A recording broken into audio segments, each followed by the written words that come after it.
จักมือเนี่ยจำได้อยู่บ่เพิ่นเฮ็ดนี่ จะแหะช่างแหะนี่ แม่นเพิ่นยกขึ้นแล้วเพิ่นเฮ็ดนี่จักมือแล้วตั้งแต่มือยกขึ้นมานี่ยกย่อเคลื่อนขึ้นนี่ประมาณจักมือ 2 มือ 3 มือนี่4 มือนี่ สี่มือนี่เนาะเออถูกต้อง แล้วคักคักบ่เคยได้เห็นชามาเกิด ฮะ บ่เคยบ่ได้เห็น บ่คือแบบใด บ่เคยเห็นมาเกิดช่างดัง อ๋อบ่คือแมันบ่ บ่เคยบ่คือเฮือนบ่คือช่องหลังมันเป็นอะไรจังว่าบ่คือ ก็บ่เคยจัดเนาะ ช่างว่าเตะเลยจังว่าบ่คือ คักได้ ระหว่างเฮือนบ่คือกับเฮือนเจ้านี่ตัวใดคักกว่า เพื่อนเอกคัก เฮือนเจ้านี่คักกว่า คักก็ สุดยอดเนี่ยมีกำลังใจอยู่เฮาก็ได้ มีกำลังใจอยู่คำเว้าเนี่ยนี่งามเนาะคักกว่าเนาะนี่ต้องจังซี่แม่ตู้เอ้ยโอ้ยตายแล้วมันกินข้าวแล้วบ่ สีขี้ลายหักวันงาม สีขี้ได้น่ะมันบ่งาม ฮะ สีขี้ได้น่ะบ่งาม สีเองนี่สีขี้ลายสีเห็นบ่งามเบิ่งหันงาม บ่อันนั้นหันสีงามหันเบิ่งหันบ่งามทำดักกันจ้ะช่องหลังกันบ่ เอาไปแซนขึ้นเด้อพี่น้องเด้อ ไปแสนดิไปร้านชับใหญ่ชับได้บ่แผ่นหนึ่งเนาะต้องย่อง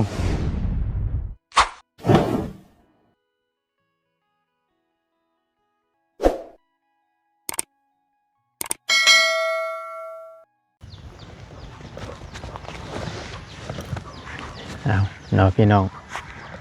ที่ทางเจ้าของแล้วก็แนมใส่แนมขัวอยู่บ้านนี่ยังตกใจอยู่หั่นเนาะเบิ่งนี่มาอีกวันนี้มุ่งแล้วเราโอ้ โอ้ยเนาะก็จะไว้แท้ว่าแล้วเนาะทางไปตู้เฮาเอาพี่น้องก่อนอื่นพี่น้องเลยกราบสำบายดีและสวัสดีเด้อพี่น้องเด้อสำบายดีกันเบิดสุขุสุคนพบเจอกันกับบตูนในคลิปนี้เนาะกับผู้ดีตั้งบตูนก็ได้เข้ามาอีกข้อมนึงผู้ดีว่าทางไอ้ช้างเราว่าโทรหาทั้งบตูนว่าตะปูบ่พอเด้อบตูนเด้อว่าสั่นผู้ดีทั้งบตูนก็ได้ซื้อเข้ามาไว้ให้ละพี่น้องเลยเนาะลมพัดประจันบ่จักผ้าลงฝนตกพี่น้องเลยโปรยๆลงมาก็ยากโยทางก็ได้แต่ก็ต้องได้เข้าเนาะก็คอยไปคอยมานี่แหละพี่น้องเนื่องจากว่าทางทีมงานเฮาทีมงานนายช่างเฮาเป็นตาตะปูพอดีทั้งบตูนเนาะเข้ามา3 ธงรอบก่อนบตูนเอามาประมาณ4 ธงนี่แหละพอดีมันบ่พอประมาณ3แล้วก็เลยเอามาให้ทางง่ายเราอีกห้อมนึงเนาะแล้วก็สิเบิ่งไปน้ำกันอีกห้อมนึงพี่น้องก็ถือว่าจวดเลยมาฮอดก็ขึ้นเลยพี่น้อง ไปเดี๋ยวเขาไปเบิ่งไปชมแล้วเอาตะปูไปให้แล้วก่อนพี่น้องเดี๋ยวที่เบิ่งก่อนว่ามันสิตอกดีโยบอรุ่นนี้หรือว่าจังใดเนาะถ้าว่าดีเฮากะบันหน้าบันในหรือว่าได้ใช้ได้ช่วยใช้บริการพอดีแล้วก็จังค่อยให้ซื้อเอาตัวเป๊ปซี่นะพี่น้องเนาะพาผลนี่สิลงอีกบ่พี่น้องมึงนี่โอ้โห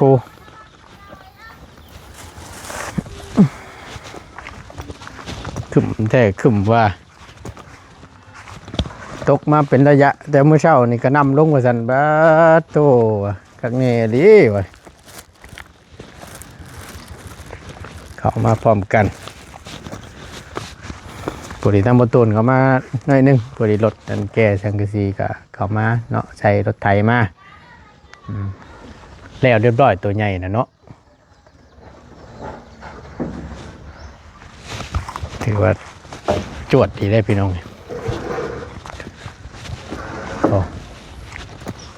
เจ้าของแล้วเนมใส่เนมขวาอยู่ตื่นได้เนาะสบายดีสบายดีช่วงคาบเช่าบ่นี่ตัวคำบอกคาตะปูนี่ยังมันเลี้ยวได้เนาะ เอา3 ธงเนาะเอามาให้3 ธง พ่อบ่บัดนี้พออยู่เนาะพอดีเบิดไปอยู่135,000พี่น้องเอ้ยบ่ตัวที่ได้จดลงบินนั่นแหละยันดื่มเนาะพอดีเข้าไปเอาบินน้ำแหละมื้อเช้านี่ก็ได้ออกไปแล้วก็เอาบินน้ำเลยเป็นยังไงตู้ฮะ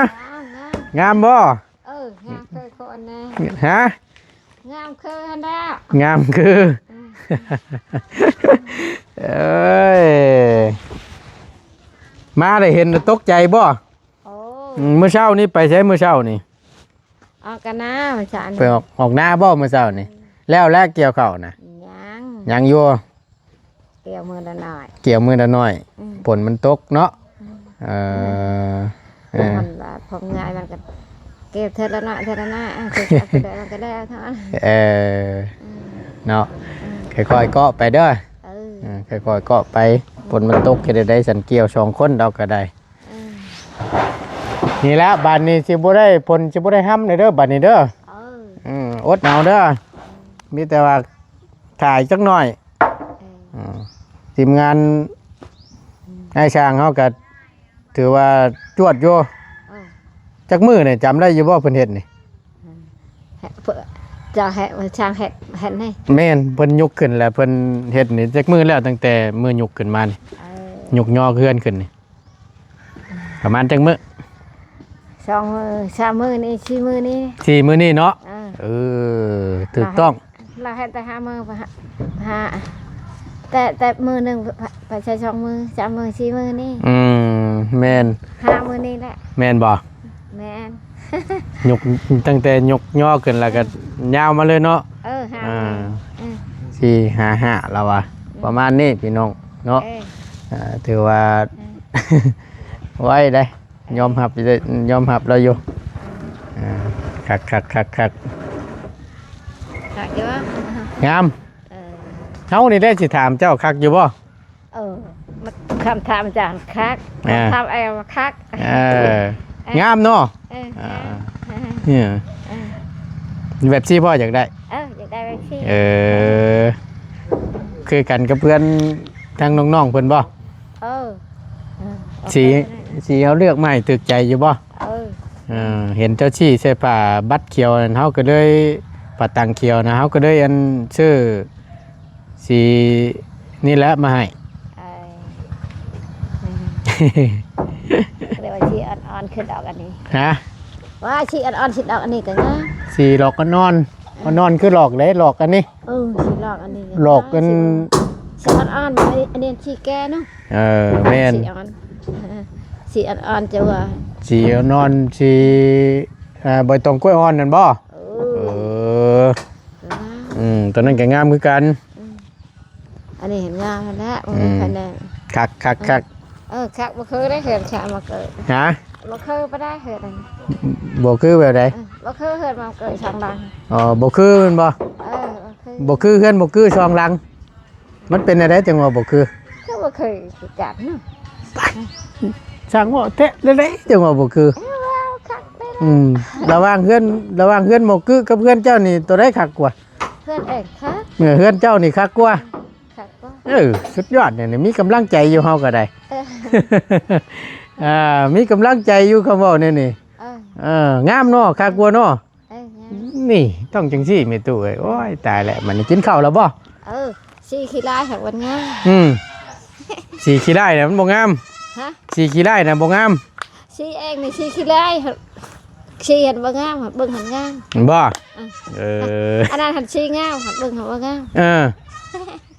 ช่องหลังกันวะไว้เรายังเบิ่งเป็นช่ำบาทนี่จะกล้าให้เอ้ยเนาะเดี๋ยวไล่ไม้แอมพามานี่ให้คักนี่เดี๋ยวสิเลือกมาให้กับคักเด้อสิบ่คือหมู่เด้อเฮาเฮ็ดน่ะสิเบิ่งสิเบิ่งของเดี๋ยวสิเฮ็ดให้กับคักเด้อโยเกนเอาไอ้หนึ่งเลือดไปได้กินข้าวได้ฮะว่าโยนเอาไอ้เลือดไปได้กินข้าวได้บ่เป็นหยังเฮากินอิ่มเรียบร้อยแล้วตั้งให้สร้างกับข้าวกับน้ำเฮาก็จัดแจงให้ทั้งน้องๆเพิ่นแล้วหาสู่กินบ่ยากดอกกับข้าวกับน้ำนะ แต่ว่าเฮาให้เจ้าหาเจ้าสิหายังสู่เพิ่นกิน บ่ชึกแนวหา บ่จักแนวหา นอกจากหน่อไม้อะเนาะ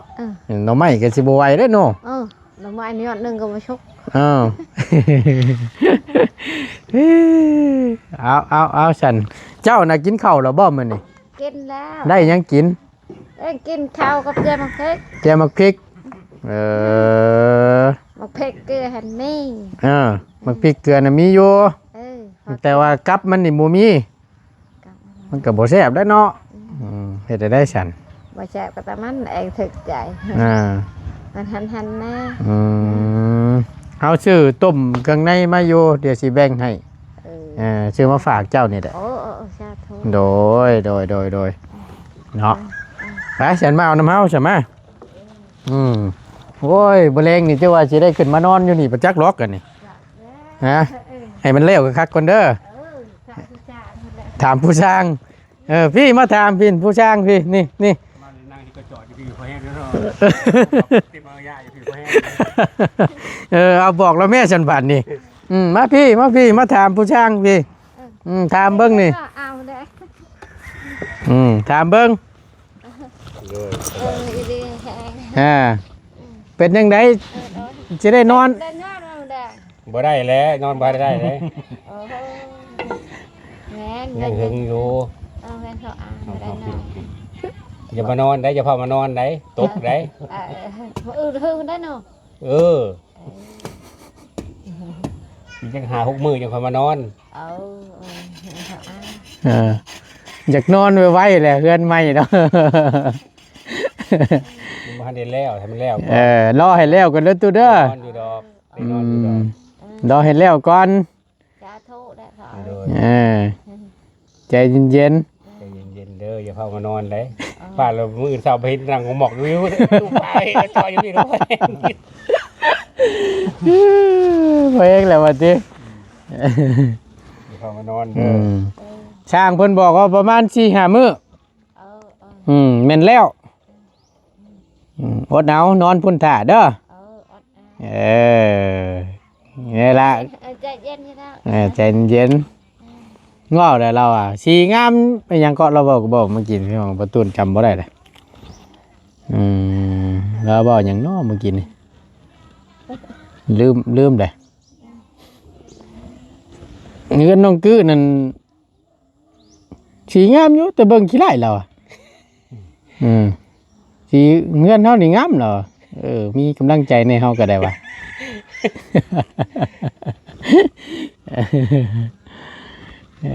เอาฉันมีแต่ว่าเดี๋ยวเอาอันนั้นก่อนกับเข้าให้ทั้งมีตู้เพิ่นก่อนเชื่อแล้วนี่คักดีได้2-3ผู้ใดสุมันชุมมีตู้เพิ่นใช้นี่เนาะตู้ไปมาเอาน้ำเฮาฉันกับเข้ามายิ้มเปื่อยอยู่แล้วเนาะบ่ติแหละเนาะพี่น้องตั้งว่าตนก็ดีใจนำ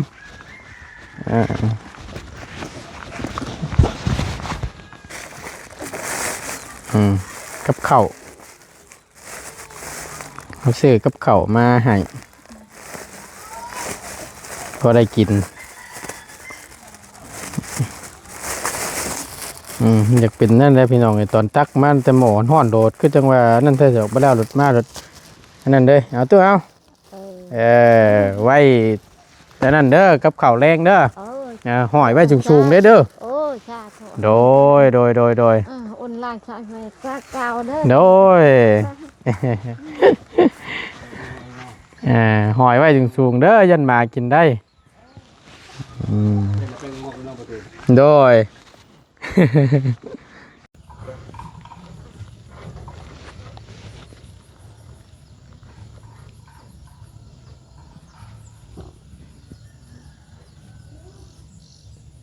ทำให้บ้างครับ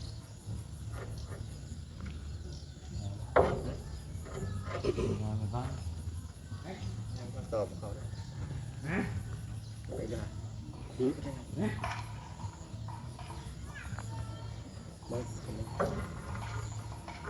ค่าถาม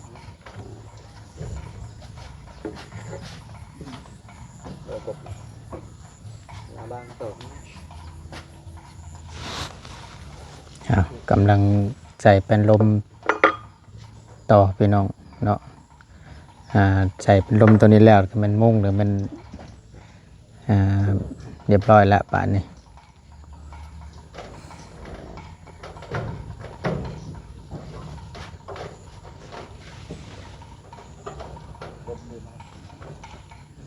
เอาไปคักเด้อ นั่งย่อนลงกัดเตะเบิ่งได้ชนไว้รุดได้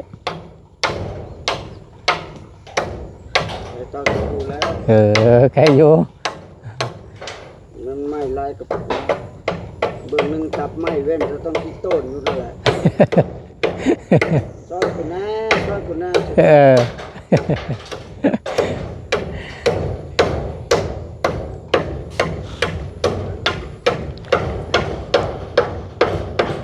ขึ้นจำบิดในย่านไหนขึ้นบัดจำบิดในย่านไหนเล็กๆกันบ่มันเป็นอะไรมันสูงเขาว่ามันสูงขึ้นกกไม้เขาว่าโอ้กกนี่ต่ำขึ้นไปเบิ่งกกสูงคอยลงเบิ่งคิดดินพิมพ์นี่โอ้ยบ่หานขึ้นย่านบ่ไปหลังลงย่านนี่ตัวน่ะโอ้ขึ้นแม่โอ้ยอันขึ้นโคกผ้าอันเฮือนเหมือนไปตู้ได้ซะบ่ย่านบ่ตัวน่ะก็บ่ได้ย่านขึ้นสิก่อนแม่ต่อหลายเลยมีแต่แม่ใหญ่ๆปวดโพเนาะยิ่งดีแต่อันบ่ตอดเนาะ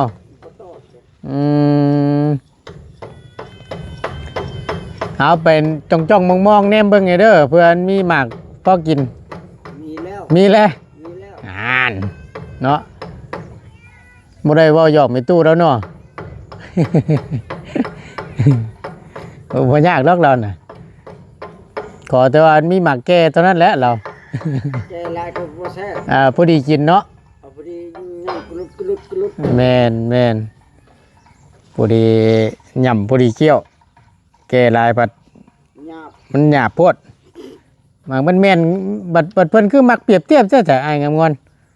เพิ่นคือมักเปรียบเทียบซะจ้ะจักแล้วเพิ่นอ้าวผู้เฒ่าผู้สาวอายุหลายนี่มันสิว่าแฮงเฒ่าแฮงมันว่าซั่นเห็นบ่คือพร้าวน่ะว่าซั่นว้าวกำลังเอาไม้โอ้ยว่าจะดอกพี่ดอกเอ้ยว่าเห็นเพิ่นมักเว้าหั่นนะก็สิว่านี่เอาให้เพิ่นใส่เป็นลมพี่น้องเนาะเรื่องติดไม้นะฮะไม้ดำฮะ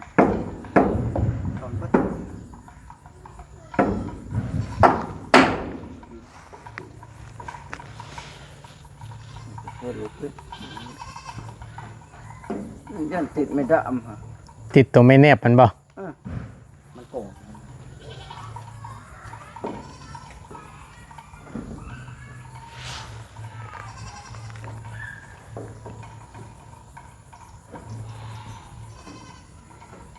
ไม่น้อยไม่บางต่ออย่างมันน้ากว่ามันโน้นกว่ามัน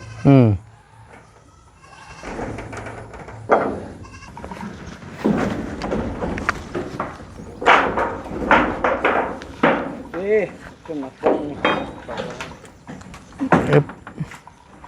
ข้าวโอ้ยเนาะ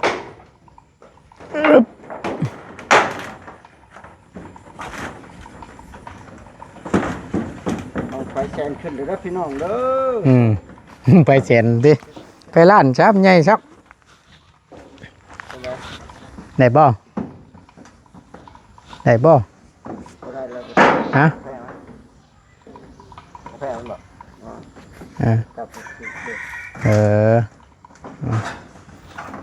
เบิ่งเด้อ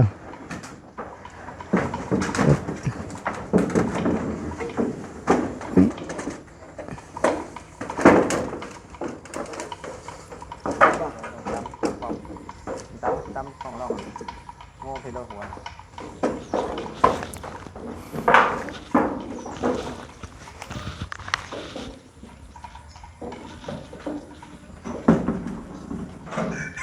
คือบอก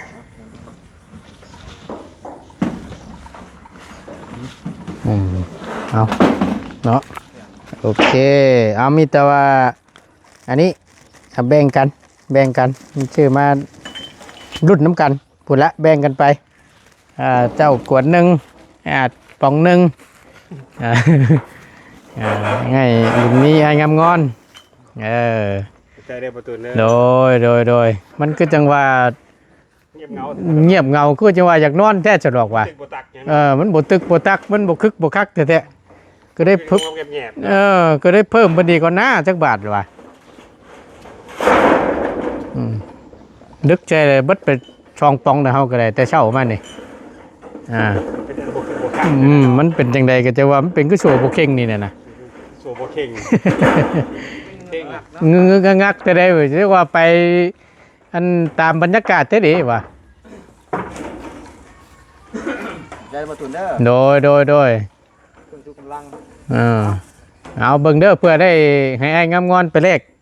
เอาวันขวดใหม่อีกพูดแล้วบัดเพิ่นเมื่อพูดแล้วหั่นเนาะ บัดเพิ่นเมื่อพูดแล้วน่ะถือมือเดียวเลย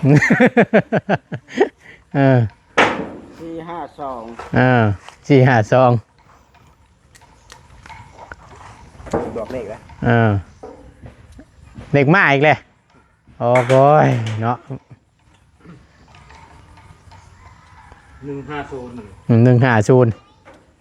เลขอย่างเด็ดตัวนี้เอาสีม่วงเดี๋ยวมาตัดคิวมันเด้อเอาสีม่วงเดี๋ยวมาตัดคิวมันเด้อสีม่วงบ่สีม่วงมาตัดคิ้วสีเทามันจะเข้ากันคิ้วตัวได้คิ้ววันตัวเป็นลมนี่บ่นี่นะทวนนี่นะอ๋อเขาก็ยังคิดอยู่ยังว่าอยู่ตัวทวนตัวนั้นเอาสีม่วงตัวว่าหันบ่นั่นแหละเขาก็ยังว่าสีสีม่วงประมาณ3 มัด2 ด้าน2 ด้านเนี่ยประมาณ3 มัดประมาณ3 มัดโอเคสัตว์เบิ่งคือจังว่าอันนั้นอยู่ได้เนาะเข้าตากรรมการอยู่เลยเข้าตากรรมการอยู่เนาะเพราะว่าเขาได้ลองเบิ่งเลยนะก่อสิว่านะเฮือนน้องชัยอยู่ชิปโปนนะเฮาแล้วเป็นคนจัดแจงนั่นก็ได้ถามทั้งเจ้าของเฮือนเพิ่นก็เห็นดีนำว่าซั่นใส่สดโตตัดเลยก็หุ่งไปอีกแบบหันหน้าก่อสิว่าเนี่ย3 มัดก็เหลือ2 มัดเวลาจังคำนวณเบิ่ง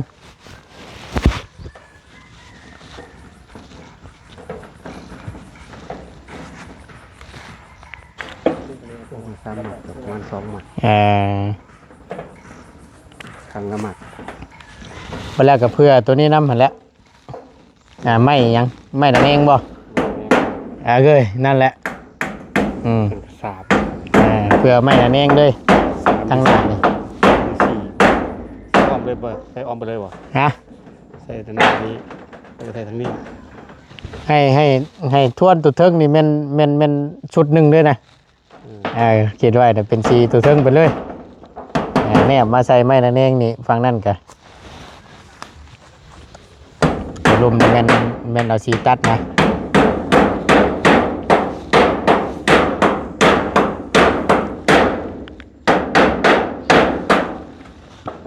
นี่เรียนแจ้งแค่บาทมันก็สิเป็นกระป๋อมคอแดงเป็นกระป๋อมคอแดงโอ้ยงามเดี๋ยวดูโซ่เด้อโดยยังไงหมดโอ้ยมีแต่บนงามเขาก็ยังว่าอยู่ไปใส่เครื่องเป็นลึกเงินก็ได้เดี๋ยวจะหามีดก่อนมาตัดนี่ออก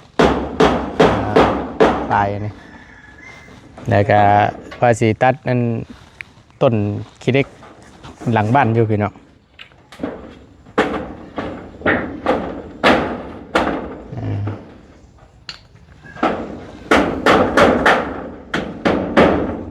ดีเท่าอันบุล้ม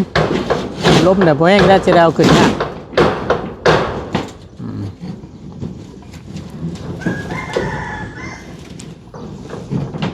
พอน้องพรพี่น้องมาซอยนะมีอันนั้นเนี่ยแหละมี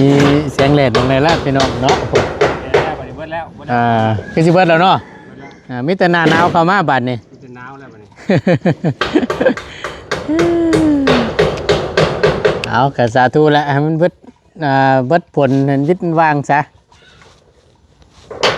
มันก็บ่ไหวได้ตกดูตกหลันได้ก็เนาะ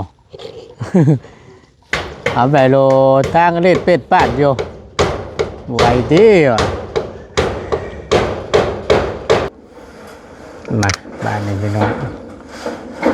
ขึ้นอีกแผ่นหนึ่งเนาะ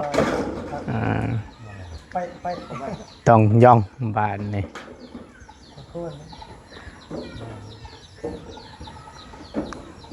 เตรียมกระยามาตะนะพระเด้ก็จะมองแบบนี้แต่พอเลยได้ขายเลยได้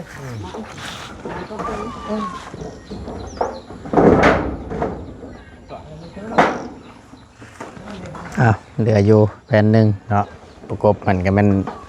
อันนั้นละบ้านนี่มันแล้วแล้ว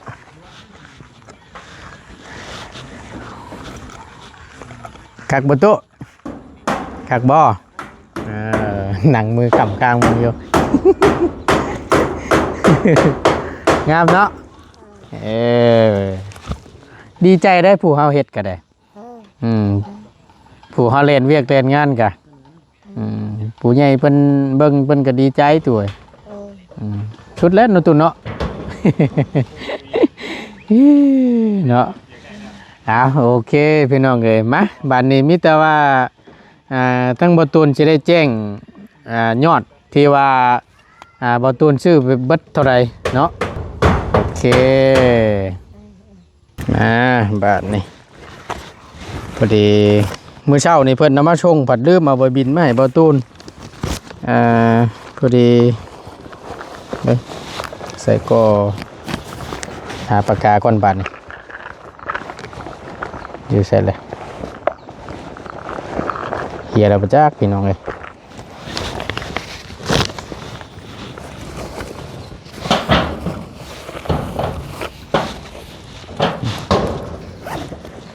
บวกลงน้ำตัวนี้แหละขาตะปูบอตูนชื่อมา3 ถุงเบิดอยู่135,000พี่น้อง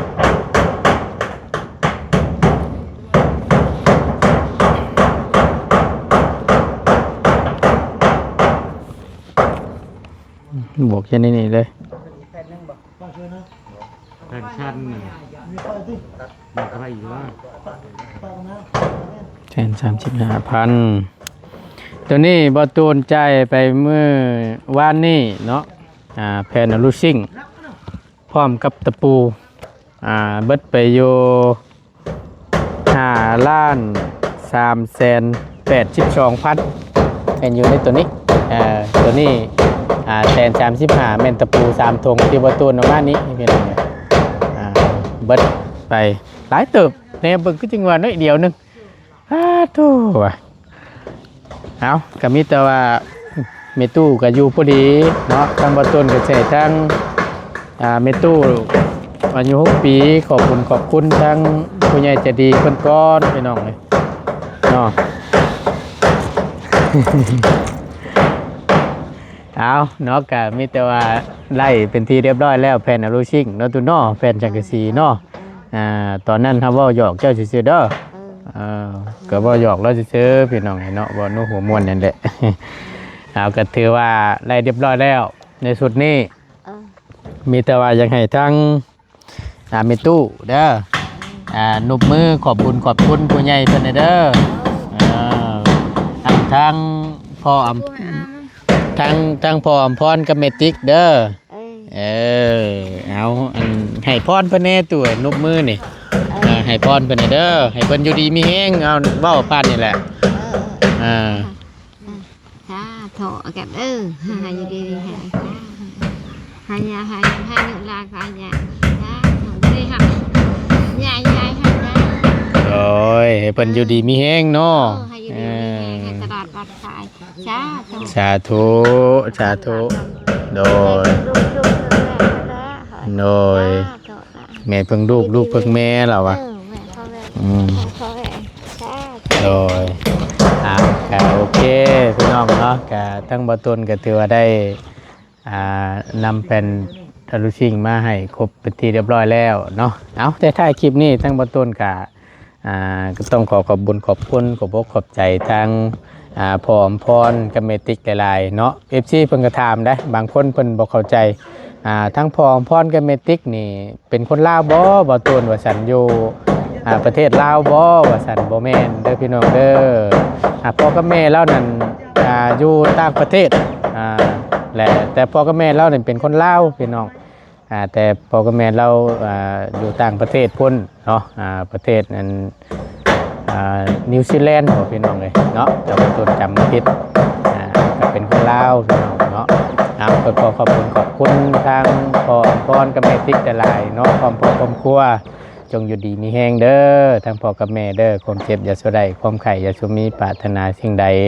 ขอให้สมคำมุ่งมั่นลังปรารถนาเด้อบ่ว่าเสียธุรกิจการงานใดๆค้าขายง่ายมืออย่างอยู่ณตอนนี้ก็ขอให้เจริญรุ่งเรืองเฮงๆปังๆลำๆด้วยเด้อพ่อกับแม่เด้อขอให้อายุมันคนยืนอยู่เป็นห่มโพห่มใจน้ำลูกน้ำหลานไปนานๆนานๆเด้อสาธุเด้อเนาะไปพี่น้องเพื่อเป็นการบ่เสียเวลาทั้งบ่ตนก็จะได้ขอจบคลิปปิดคลิปลงไว้เพียงสำนี้ก่อนเนาะขอบ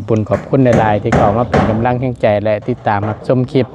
โดยบ่ขามโฆษณาสิ่งที่สำคัญเนาะอยู่ดีมีแรงเด้อสำหรับคลิปนี้บ่ตนลาแล้วสบายดีเด้อตู้สบายดีพี่น้องตู้สบาย สบายดี